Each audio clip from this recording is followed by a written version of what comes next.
राधे राधे। घरे प्रतिदिन गोटे खाइबा बा जनकर खाइबा गोटे मिल निश्चित भाव में अधिक प्रस्तुत करंतु। केतेबेले केतेबेले घरे जदि जड़े बंधु आसी पहुँची जाती आमे हड़बड़ाई जाइथाउ, तांको पई आउ खाइबा न थाए। तेणु प्रतिदिन मुठाए चाउल हांडी रे निश्चित भाव में अधिका पकांतु।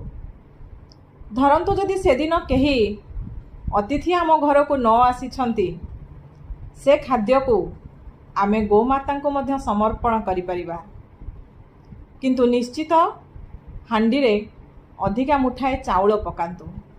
पूर्वर समय तो आउ नाही जे घर को जड़े कहीं अतिथि आसिले बा कुणिया आसिले साही पड़िशा आनी 5 रकमर तरकारी आम घरे थोई दे जाउथिले। से समय को बा से बेला को आमे पछ को पकई देइचे।